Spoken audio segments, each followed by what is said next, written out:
very good afternoon, everybody. I hope you guys are excited for today's session. You guys know who's going to be coming in, right? Are you aware? Let's see some guesses. Shout out and let me know who's joining us today. Let's see in the comment box. I for sure purposely didn't show you the name of the guest who's joining us. So, who's going to be joining in? No, I don't have an award or a gift, okay? The one who answers right will not get anything, but let's see how much are you guys ready to welcome the guest for today. So guys, before we begin, welcome to the third episode of Capturing Wow Inspire. Today we have with us an international award-winning photographer all the way from Chennai who shoots the biggest stars on this planet. Yes, you heard me right, the biggest stars on this planet. They are none other than the newborn babies that I'm talking about. She was an HR professional in love with children and photography. She chose to leave up her job and pursue kids photography. And in just about 6 years, she's one of the most popular newborn and maternity photographer. Guys, let's welcome and a very talented photographer. We have with us Amrita Saman joining us today on this Insta Live. Hi, Amrita. Hi, love. Nice to see you here. Yeah. Absolutely. Same here. Firstly, thank you for accepting this invitation. Happy to. So we have a lot of people who've joined in for this live, and I think they are looking forward to getting some insights of what you've been doing all these years and how in 6 years you've been the sort of the woman photographer shooting maternity and kids so very well. Thank you for that. I'm looking forward to the whole session too. Perfect. So let's get started. We begin, guys. Before we begin, I want to just let you know that in today's session, we would be talking about with Amrita about a journey. We begin with a journey. We will get into the creative process, and also we'll discuss briefly about the business side of photography that she does. So, Amrita, how did photography happen to a corporate HR professional? This is my most asked question, and I'm happy to answer this one. I think I went through what most creative people experience as a child. I was really into the performing arts, love, and then at the age of 18, you've got to make the wise choice of pursuing that creative career or, looking at more viable options. So at those crossroads, I decided to pursue HR just as a more secure, reliable career choice at that point. And being young, you don't know better. Also, I think the foundation for the arts wasn't as strong back then, and this is a long time ago. So I pursued a double master's in HR, and then I worked for about 7 years. And I honestly loved my job. I loved the field I was in. I was committed to it, but I think there was always this nagging voice at the back of my head, craving for something more and craving to have those creative juices flowing. So yes, and then going forward, what I did was I had a dual life where I would work from 9 to 6, and then from 7 to 10, I'd be pursuing all kinds of exploring creative careers that I could possibly pursue. It took me about 9 different things that I had to explore before I stumbled upon photography. And I fell in love with photography as soon as I started experimenting with it, but I was very apprehensive about pursuing it full time because I wasn't sure what I wanted to do in this ocean, right? There's so many genres, there's so much you can do. So yes, I think when I understood the power of photography, the power of one photograph, and how it was a medium for me to express, that's when I decided to pursue it. And thankfully, it's sort of a brainwave that struck me that I could try something in the world of children because that wasn't really well experimented with back then. So that's how the whole thing happened. How did children happen? I mean, there are so many other genres where people are very accustomed to. So usually people jump into weddings, people jump into something or the others. But why children? So I was actually assisting a really good friend of mine who is in wedding photography from back in 2009, and I knew how it worked in that industry at that point, but it was also a growing industry. You know how big the ecosystem is with wedding photographers. I wasn't too inclined about weddings because of the on-the-job experience I had while assisting him. And I wanted to work with kids because one, I love kids. If it wasn't child photography, I might have opened a luxury babysitting service or a creche or something on those Okay. lines, just to be able to work with children. And I also am an aunt to my twin niece and nephew who I used to photograph around the house when they were younger, All right. and I still do. And they were my real inspiration actually to think about working with children in photography. Okay, perfect. So, Amrita, what inspires you? I mean, how do you drive inspiration from what? See, that's a very generic question, and I think what inspires me could be literally just about anything out there, right? It could be just um, a beautiful painting that I stumble upon in my niece's art book, to a recent film I saw. Movies are a huge inspiration. I love watching films, and I'm sure that's a huge inspiration for so many of us out here. And I think also the simplicity of life, right? The things we Right. see on a day-to-day basis, but how you see them really matters, and how you bring them to life really matters. Those are, in fact, when you're trying to bring simple things to life, it's a real challenge. So I really like those challenges. So you can, I derive inspiration from so many different things. It's hard to pinpoint to one particular thing. Amrita, you've been shooting kids for so long now. It's been 6 years. How do you reinvent yourself? Um, the reinvention part, I think, stems from the fact that I would like to define myself as a type A personality to begin with, right? Okay. There are the kinds who are very happy with what they've done and they can take breaks and chill, and there are the type of personalities who just can't relax. I belong to the latter. So a typical type A personality doesn't really get complacent. So when I think I've achieved a good shot, which honestly I still don't think I have. I still think the best photographs are yet to be taken. But when I think I've achieved a decent enough shot, move back. Yeah, so I don't really get too complacent or happy with my work. I'm constantly striving to do better.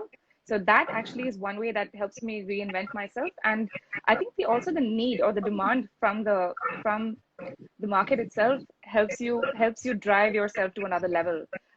Also, I've seen that 5 years ago when I worked with newborn babies or 1 year old children, they're 4 and 5 years old now, and a lot of my clients do come back and ask me about how they can document their children when they're older.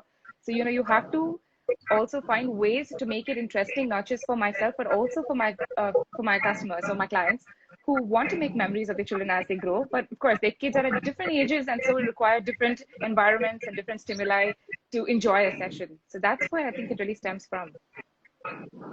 Right. So I think this brings me to a very natural question, probably, but we've heard a lot of people saying a lot of people don't have patience, and the ones who don't have patience can't shoot kids.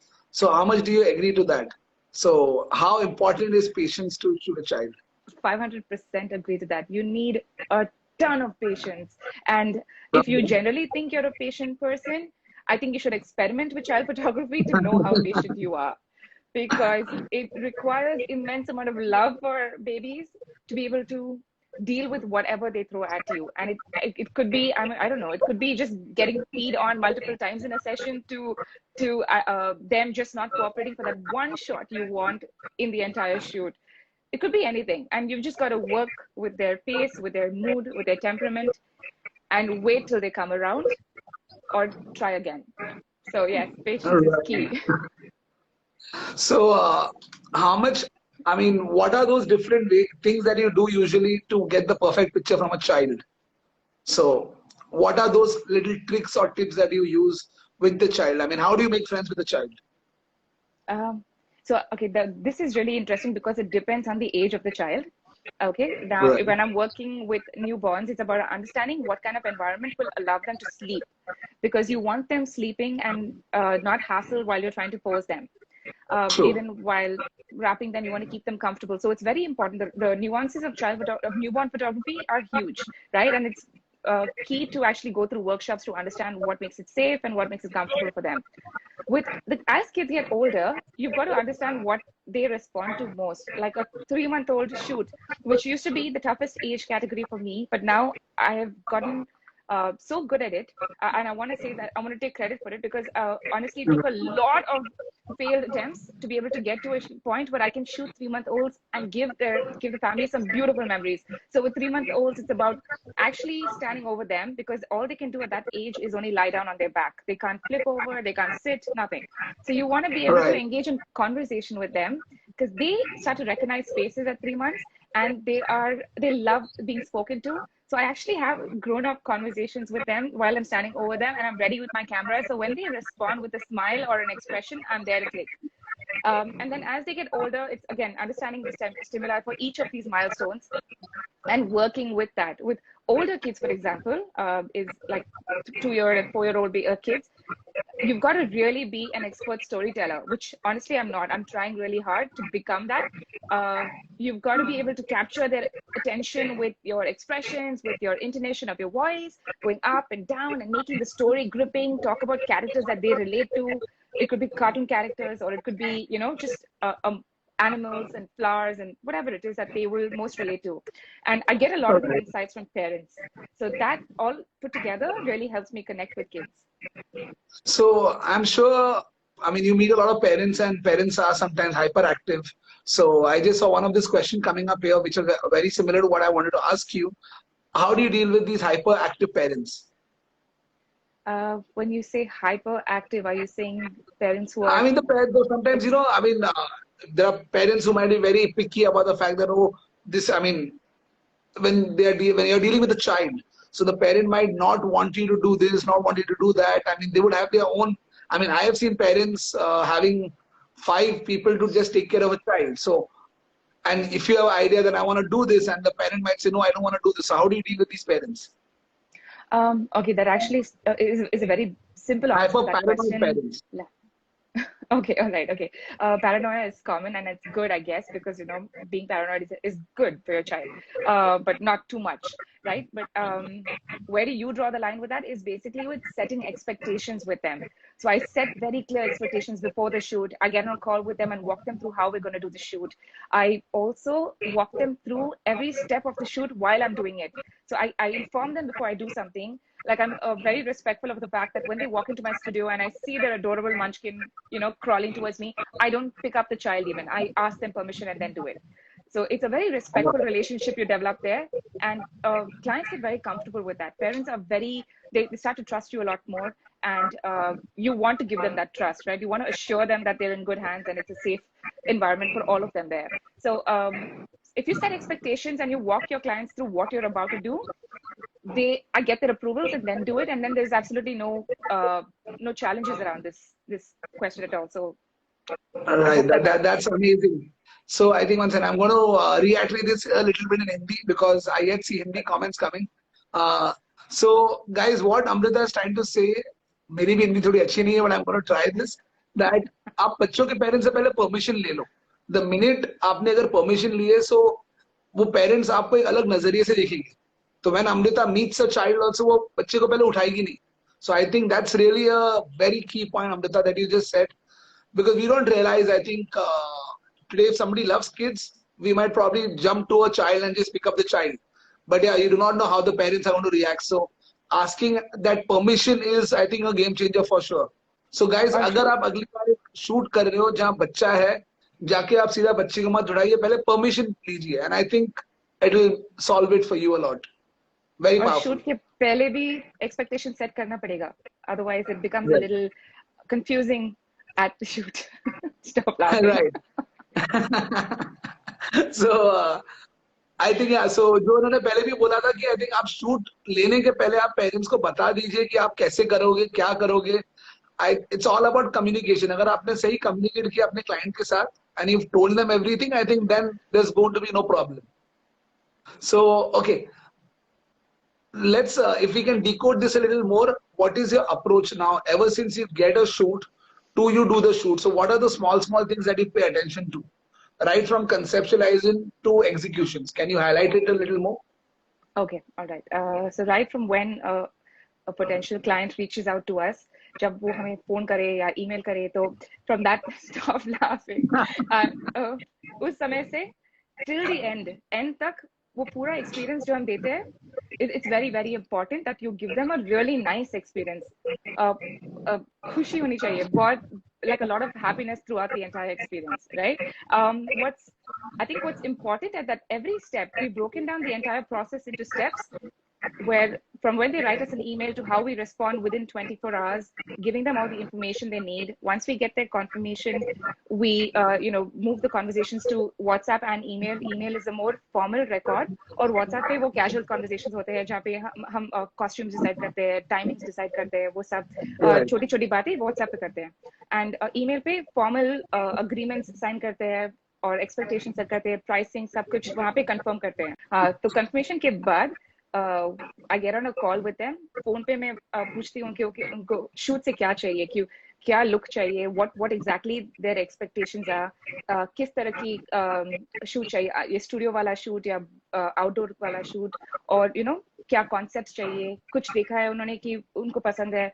So once I understand what they want, I start to work within that space, because मुझे कुछ repeat नहीं करना चाहिए. I don't have to repeat what I've done before. I want to give everyone something different and unique, but उनकी personality को suit करना चाहिए, and that is something I'm very honest about. Okay, so that and it's a very sensitive conversation. You've got to have it in a very clear manner.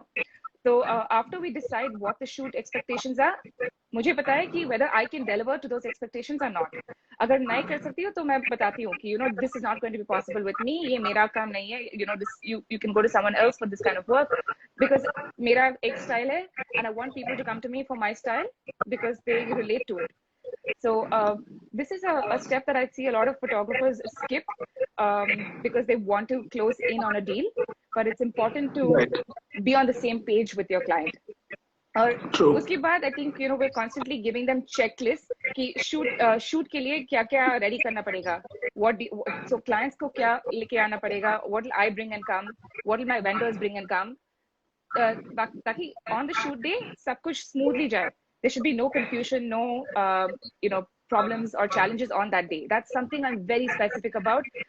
उस दिन पे, from the beginning till the end of the shoot, we should be ready with everything we need to give them a super experience, right? There shouldn't be any last minute confusion about finding something. And right after the shoot as well, we're constantly in touch with them, because we want to see, we want to keep them informed कि आपके pictures edit हो रहे हैं अभी, and you're going to receive it in how many other days we promised them. And we're keeping in touch with them. We're talking about our payments, closing all those loops. And finally, at the end, we deliver the pictures and we take feedback from them. That's a very important aspect of what we do as well.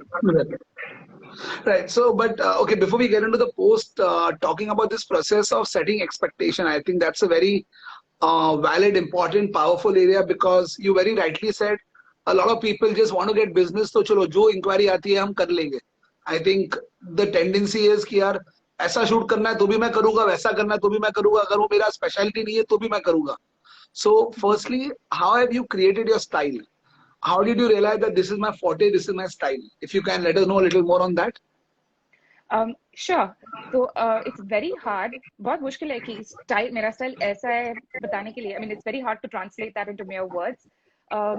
What I do is मैं उनको बताती हूँ, बहुत freely बताती हूँ कि हम studios में shoot कर सकते हैं, और घर पे भी करना है तो घर पे भी कर सकते हैं, पर ये सब arrange करना पड़ेगा, ये lighting देखना पड़ेगा. All of that is important. And I also inform them about if you're doing it outdoors, वो flow कैसा रहेगा. So I'm very clear, and to convey my style, मैं उनको full albums भेजती हूँ. Like जो अगर उनको outdoor shoot चाहिए तो outdoor वाला albums भेजती हूँ, 2-3 albums भेजती हूँ, तो उनको देख के पता चलेगा कि क्या expect कर सकते हैं. And बाद में अगर if there any confusion, उनको they know what to expect. Delivery में क्या मिलेगा, उनको एक थोड़ा idea मिलेगा. So that is the way I convey my style, to show them what I'm capable of. Now, अगर उनको special request है, so I take this request, I study it and see whether I can deliver something close to it. और मैं बताती हूँ, like ऐसे शब्द use करना पड़ेगा कि हाँ, I can give you something, I can achieve a look जो that's close to it, not 100% this. क्योंकि बहुत लोग Pinterest pictures दिखाते हैं और बता रहे हैं कि मुझे सिर्फ यही चाहिए, ऐसा ही लुक करना पड़ेगा. And you got to explain to them कि ये बच्चा अलग है, ये lighting अलग है, setting अलग है, वहाँ पे light बहुत different है, यहाँ का light बहुत different है, बहुत ही harsh है क्योंकि tropical zone में है. So वो सब educate करना पड़ेगा, and then you go ahead with the shoot. So it's a lot of education, educating your clients. Right, but now very interesting part comes to how do you figure out, do you get the props, the parents get the props, how do you source out your props? Because I think in newborns the most important is those props and settings. So how do you deal with that? So when it comes to props, which I think right now is such a huge trend for the last 6 years that I've been doing this, um, how many props you want to use is something a client will understand when they see your work on Instagram or on your website, right? Okay. How heavy it gets with props or how minimal you are with your style is all something you display with the work you do. Right. Now, when it comes to props, initially when I started out, I was hoarding all my props and using them time and time again. Over a period of time, I realized what a big challenge it is. And I know for a fact that all the photographers here who are doing that will relate to this. It's a lot of work to haul your props, store them, set it up, and then shoot, and then dismantle your props and then take them back. And even with the Right. team, it gets to be quite a headache. So what I've done is I've outsourced the entire prop part to vendors who supply me with props. There are lots of amazing prop Okay. stores today. So we rent from them or we ask them to come in as experts and set things up in a professional manner. But with newborn props, I prefer purchasing my own क्योंकि जो style वो aesthetic style और sense है I want to control that ये I don't want to be in a situation कि ये डालो वो डालो और बस एक set बना दो. Everything should go really well together. I want the baby to be the point of focus. I don't Right. want the props overpowering the baby. So keeping that in mind, with newborns, I always keep my own props for hygiene reasons, for safety purposes. I procure them from some really, really good vendors in India, outside of India as well. I can name a few if you wish me to, because Please, these, I think that will be nice. I mean, we have people who shoot babies, so it'll be easier for them. Where all do you get them from? okay, majority of my props are from Madras Prop Store. They have extremely high quality props and really reliable and solid. Um, I've never had a problem getting anything delivered from them. Madras Prop Store. And there are a few others in the country as well, like Varai Prop Store, Varai. There's Litolo House in Ahmedabad, and there's Props Kapitara in Bombay as well. These are a few that Wow. I can Okay. think of. That's And that's your pitara of all the props that you get from these 4 5 places. Okay. So guys, Amrita has shared all the pitara.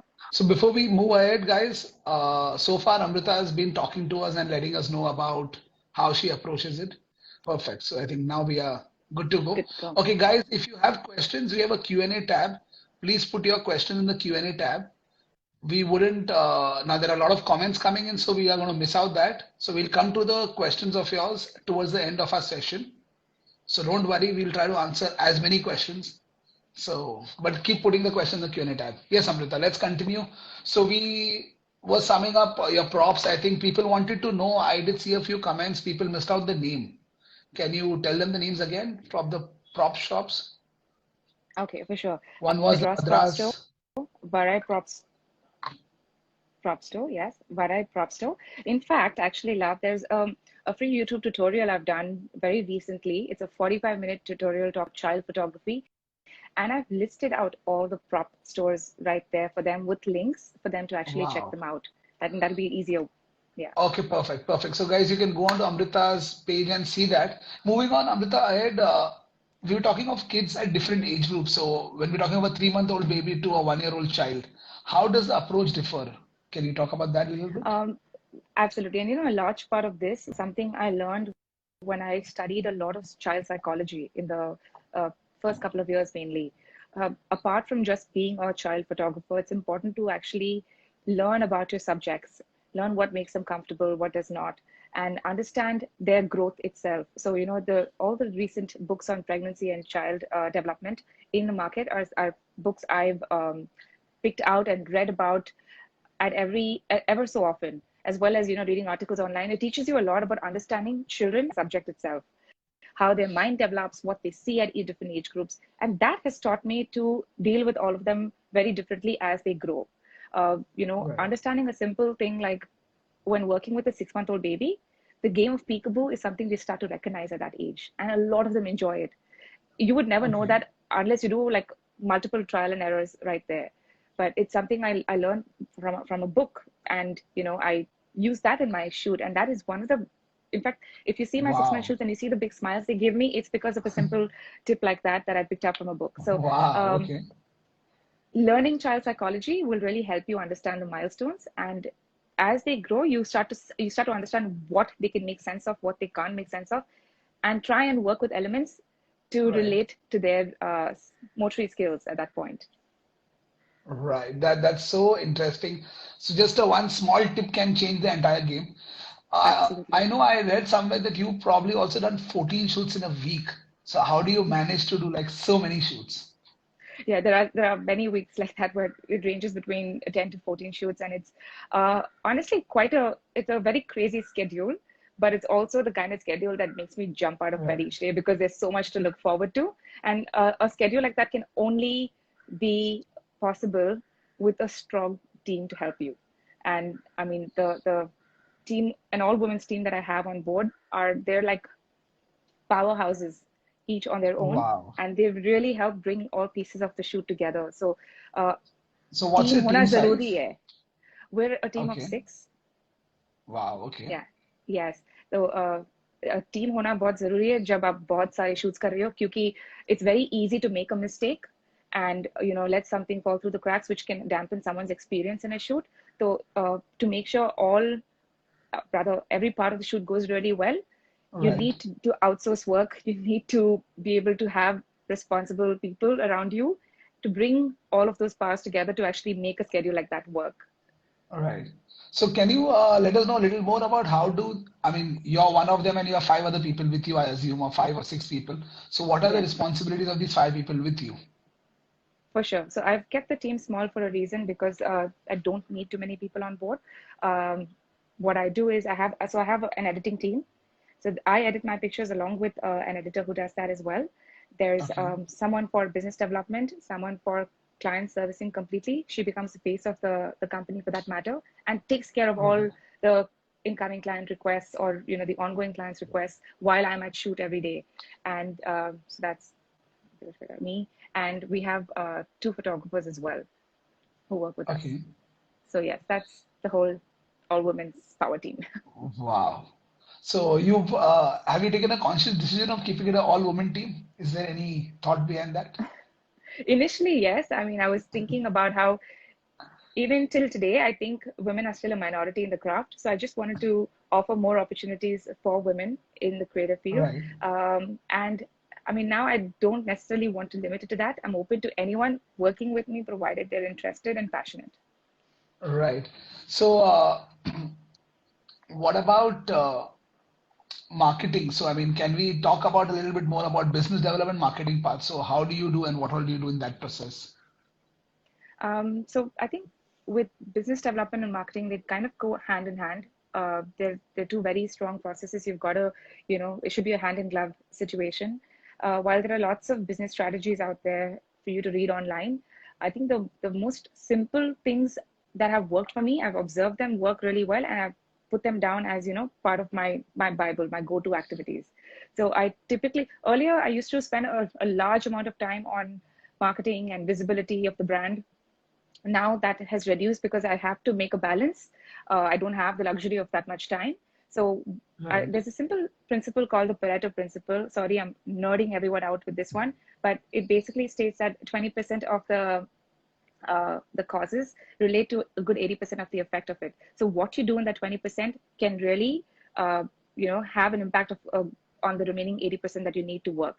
So to Wow. simplify that, I basically make sure my marketing is limited to 20-25% of my day, not more than that, right? Or of my time, not the day, my time.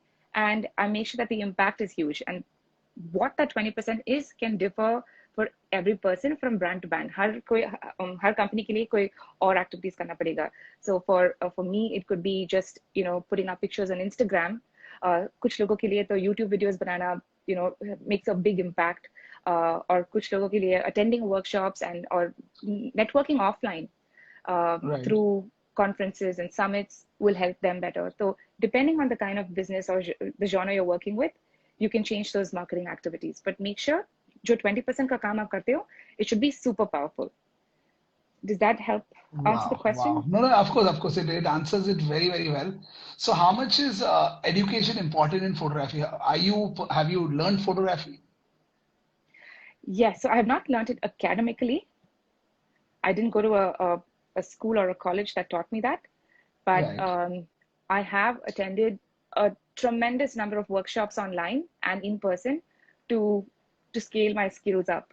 And every one of those workshops have been, I'm so grateful to to have been able to make those investments and attend them and learn from them, and also apply them to my work to help me understand Okay. कि मेरा क्या style है, मेरा what I can do, मैं क्या कर सकती हूँ, मैं क्या नहीं कर सकती हूँ. It brings a lot of realization Right. to life. So, can you name three people whom you really admire, whom you look up to as from the maternity and newborn baby shooters all over the world? Absolutely. I think my top favorite will definitely be Anna Brandt, with what, close to 22 decades of experience. Um, it Wow. it's, you can't really point to anything and say, oh, that didn't look okay. You know, there's just so Right. much perfection in her pictures, and that experience speaks for itself.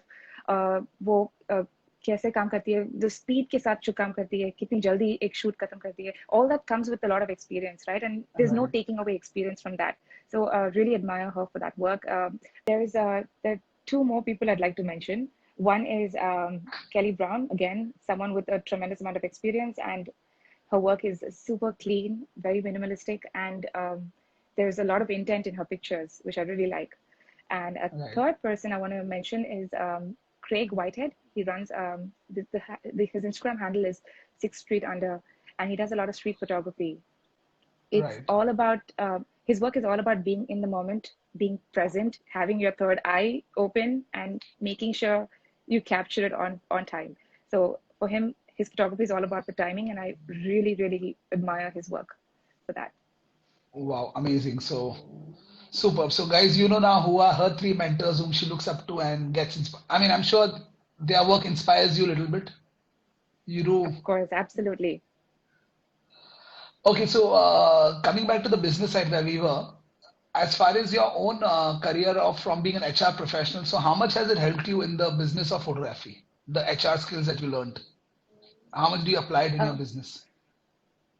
uh, when I jumped from HR to photography, I thought I was leaving that world behind me and going. And I was in for a big surprise and a rude shock that running a photography business is more about the business and less about photography, though you have to make time for photography and the skills required. So I didn't True. realize I'd be becoming an entrepreneur or a company owner. And it came to me as quite a rude shock, which I wasn't fully prepared for. But what helped me prepare for it was all my past experience in HR. And I saw I was drawing strain after strain after strain from that old job into this. So things that my old bosses have taught me, that my mentors in the HR industry have taught me, apply till today with everything I do. How Wow. organized you are, how you manage people, you know, as human resources, like they call it a people person job, um, Right. which is funny because any job you do, you need to be a people person. So dealing with clients of dealing with people of all kinds has really, I mean, it's proved to be so useful because I've worked with so many people back in the day that all understanding people and knowing how to work with them, work with their temperaments, work with their demands, um, it requires a certain amount of, how do I put this? You need to know where to draw the line and what you're allowed to say and what you're not allowed to say. And those are things that come with corporate experience, right? So True. if anyone over here has switched from a corporate job, I think they will see the value of it almost instantly when they start their own businesses. So yes, plenty of it. And I think another takeaway was the business side of things, understanding how big corporations work, or a big company works, or even startups for that matter. I used to work in a startup as well, seeing the challenges they had. A lot of those challenges are something I face today, and I'm well equipped to tackle them better.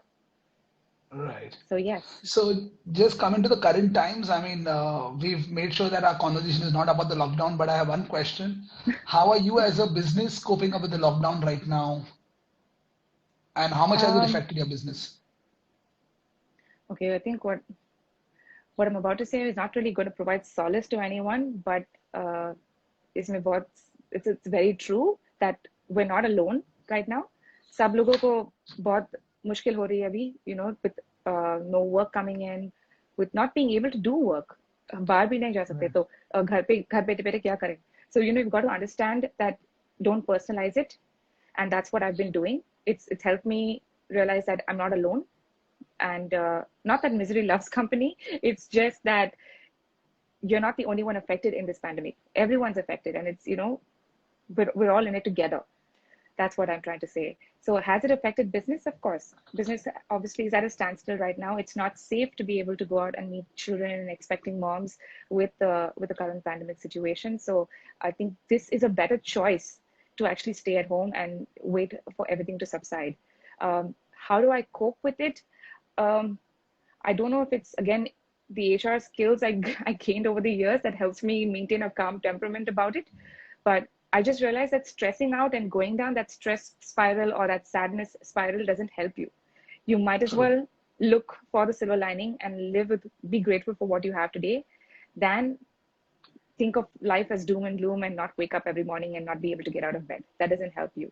So just prepare Right. yourself for when everything subsides and when work comes back to normal, you'll be much more skilled and much more well equipped to deal with whatever business comes your way if you equip yourself and use your time well now. Absolutely. I think very, very powerful what you just said, Amrita. That just brings me to my next question. Can you give some people probably three tips that you're doing right now, what they could start doing in this pandemic phase? Because, people are going helter-skelter, people don't know what to do. So what are those three best things that you feel you're investing your time in, which you'd pledge to everyone around to also do? Um, okay, I have three very simple things that helped me, and I'm hoping this helps everyone else as well. Is that one, I think form a routine for yourself. Having structure when you wake up really, really helps you look forward to your day. So form a routine, as in actually wake up, shower, get ready. You don't have to Right. be in work formals, but at least out of your pajamas.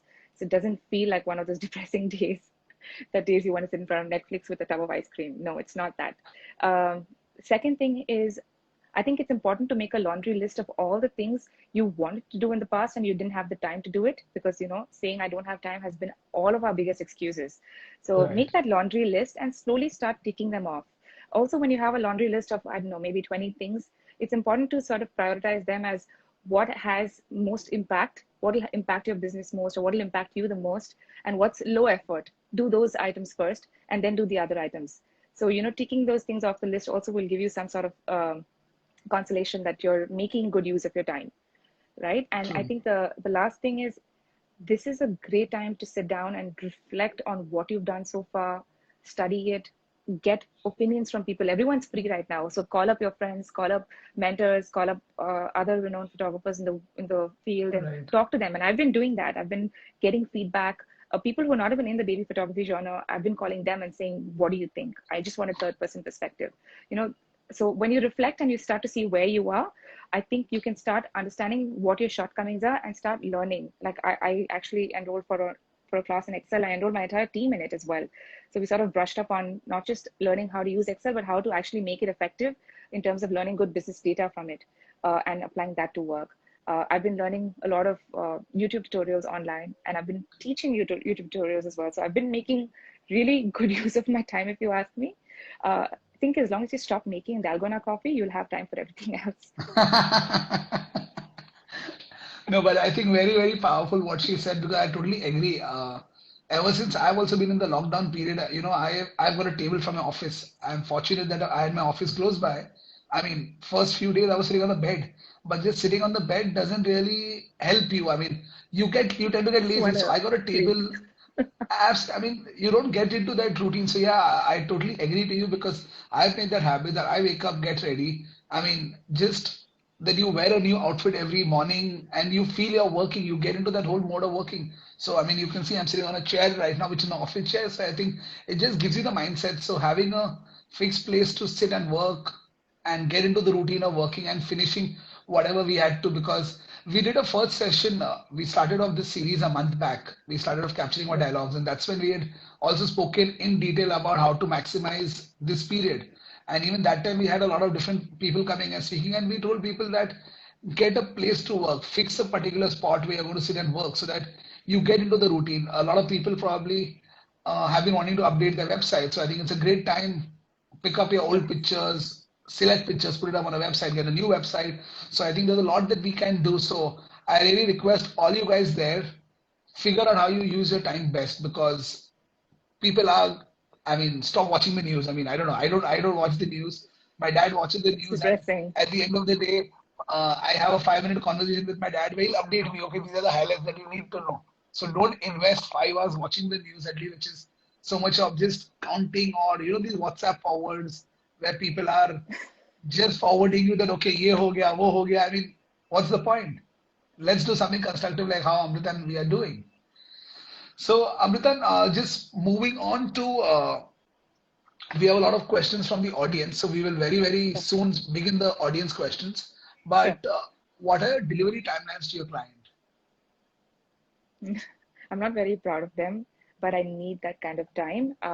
Because of the volume of shoots we do, I buy extra time. So I take a good 30 days to deliver my pictures, but 30 Okay, days it is. Oh, there is no delay beyond that. I think there are very few times where we've delayed on the 31st day.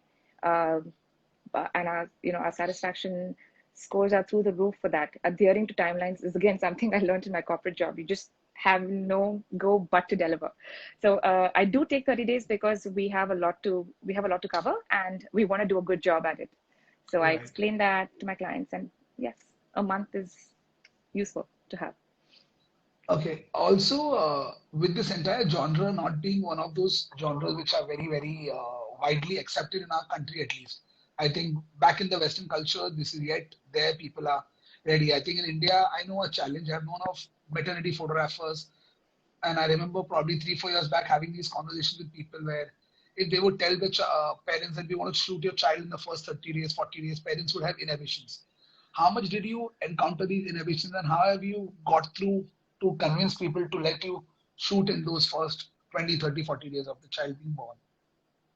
Oh, it's a beautiful question because I have faced a large amount of no's, right? I think it came to a point where I realized my business is about um, a lot of no's and a very few yeses, right? Right, You lose some, you win some, you lose lots. That's what right, it came out to be initially, and it started to scare me because everyone was apprehensive to bring their baby into a newborn shoot because they were worried about who you were, where your hands went, how clean you are, is it safe for the baby?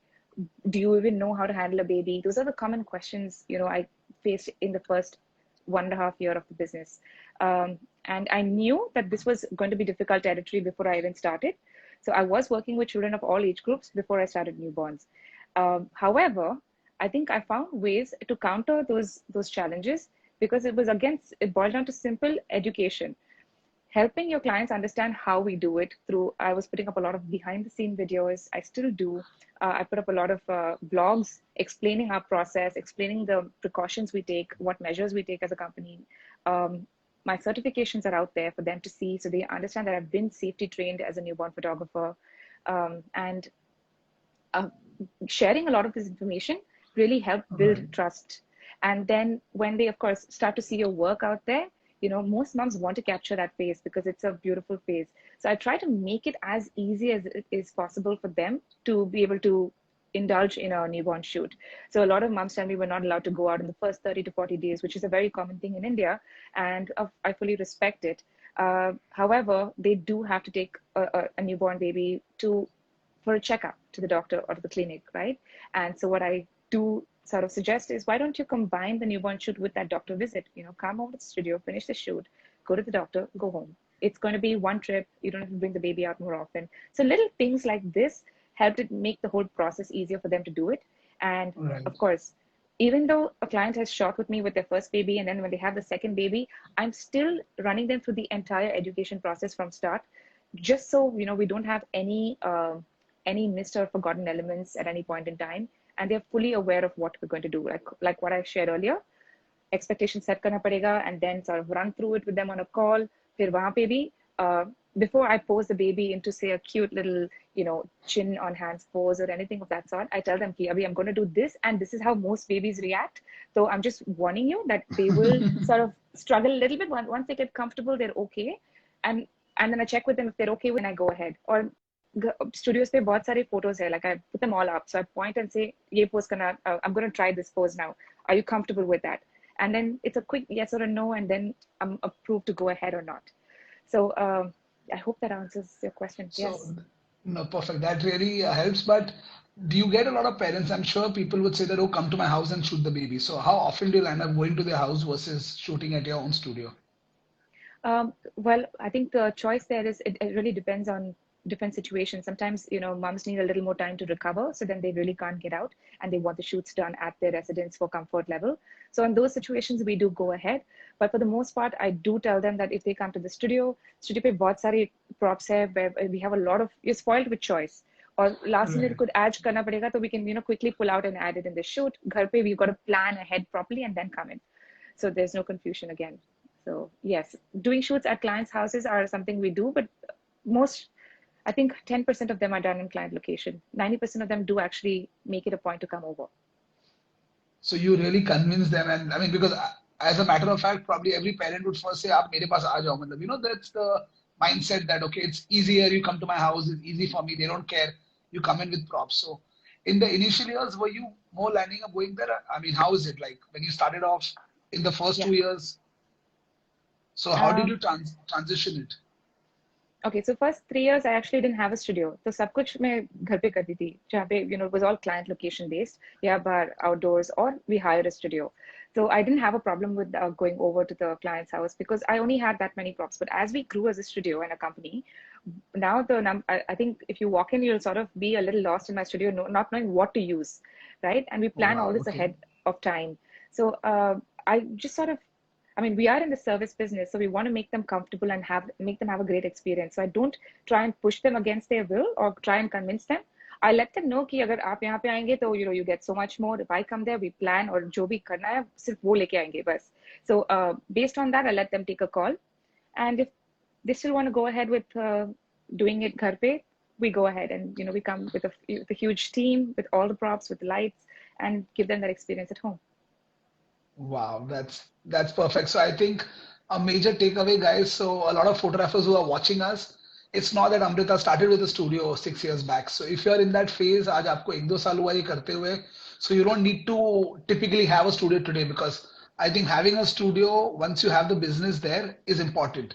Not that you need to start off and jump into having a studio at this level. So thank you, Amrita, for telling Absolutely. us. Let's get started with a few questions from the audience before the audience starts sending messages that I have so many questions and they're not touching their questions. So I see a lot of questions of people asking, do you take interns and internships? So Yes, yes, we do take interns, but we only have limited interns per quarter. So if they are interested, all they have to do is to us, and if their work is good and if they're interested and just really passionate, I'm happy to engage with them. right. So okay, let's And start with the okay, questions, guys. Any questions, please put it in the Q&A box. We have this question from Ashu. Ashu is asking, have you shot with Alu Arjun's kid? How was the experience? no, I haven't shot with Allu Arjun's kid. In fact, I think his wife owns a newborn photography studio itself. So I don't think they've needed my services, but yes, I'm sure they are great people. Okay, perfect. So we have this interesting question. I don't get this name. This is Bedagi Sahana is asking. Sorry if I'm pronouncing your name wrong, Bedagi. Sahana, So, yes. right. So, which are the books of child psychology that you were referring to earlier? Okay, Sana, that's a good question. I actually have a couple of recommendations. I think starting off with a simple book like What to Expect When You're Expecting itself is good enough. There are a couple of authors whose names I can't recollect right now, but Sahana is a very old follower of mine. I'll definitely message them to her and share with you as well. Um, Perfect. but Awesome. yeah, there are quite a few. Okay, so Sahana has one more question for you. Yeah, Do you plan and set up the concepts before your shoot and see how it looks and then take it? okay. Sorry, just one more book that I just remembered is a dear friend, Kerry Bajaj's book called Sleep, Baby, Sleep, where she illustrates and sort of shares all the possible beautiful sleep techniques you can put your child into, which really, really helps even a child photographer know. So Kerry Bajaj, Sleep, Baby, Sleep is another one that came to mind. And coming to this question, do I plan and set up the concepts before? Yes. Okay, so do I plan and then take a picture? No, I don't necessarily have to take a picture because I think when you look at it, you know what it's going to look like in your camera. I don't have to take a picture to test it out. But what I do is I definitely plan the concepts ahead of time and I set them up even before my client walks in. when they come in, they're walking into a studio where everything is set up, and we don't waste any time setting up. We just move the baby with changes from one setup to the other with a lot of ease. So it's done in minimum time, not taking their time or the baby's time for granted. So I hope that Right. helps. Perfect. In fact, this brings me, I had a question that I had heard there's some music that I had heard a photographer who told me that do you play some kind of music so that the child feels at ease? How much do you use music for the children? Okay. Actually, you know what? I'm guilty. I don't have speakers in my studio to play music, but we do use our phones to play rhymes if the kid enjoys a certain rhyme, which is on any one of our phones or with a small Bluetooth speaker. But I haven't really Okay. experimented with music so much as certain toys. Moving on, guys. Okay, we have so many questions. Let's screen it. Which one are we going to take? We have lights and softbox suggestions in a baby photo shoot. Light and softbox suggestions. All right, so I've been using the Profoto series of lights for 2 years now, a little more than 2 years. And honestly, I wouldn't suggest anything else for multiple reasons. The first thing being, so I use the Profoto B10 and the Profoto A1 and the A1X as well. Uh, I love the fact that they can go completely wireless when you charge them. So there are no wires in my studio anywhere for anyone to trip on because I'm so scared and so paranoid about kids and expecting moms Right. walking around the studio. So that's one of the biggest things that sold onto me. And the second thing is the fact that they're flawless and reliable. I've never had an issue in between a shoot with my light. And that is so important with gear and equipment. You need to have extremely reliable equipment when you're commissioned to do a photo, like a photo shoot for either a family or for an agency or for a company. You can't falter in between or have trouble in between because children only give you so much of their threshold and time. You want to make sure you nail it as early as possible because you can't really, there's no bandwidth to experiment there. So those are two Wow. big reasons. And one last one about Profoto lights is the fact that they're all UV coated. This honestly is so reassuring to parents, for parents to know, because it's also safe for Right. children, which makes it amazing. And in terms of modifiers, I only use really, really huge octas and deep XL umbrellas, or I use scrims in addition to that to make sure the light is really soft and try to mimic natural light as much as possible with these modifiers. Awesome. I think that's where I mean that's an important aspect because I'm sure every parent has that major worry that okay, are these lights harmful to our child? So I think it's very, very important to use the right lights for such a shoot for sure. Suhan asking, ma'am, how do you manage outdoor lighting? Um, so Han, I think with outdoor lighting, I actually don't use additional lights outside. I stick with natural light itself. For one main reason, because we're moving around a really huge space when we're shooting outdoors, and I do not have the liberty to work with lights at that point because children love to run around and it's impossible to run with a light, honestly. So given those logistical challenges, I work with natural light, but I do use a lot of reflectors wherever required because we're in this tropical zone on the planet where there's so much harsh light. So you want to be able to be ready for dark shadows, deep shadows, or any other situations that you will face while lighting your subjects outdoors. So yes, I hope that helps you understand. Perfect, brilliant.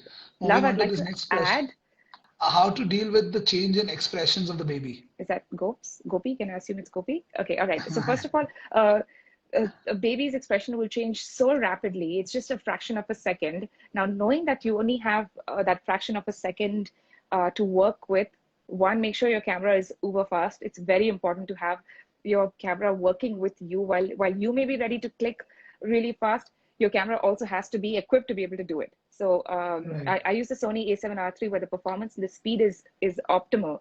So I've never had that challenge of being able to capture a very quick passing moment.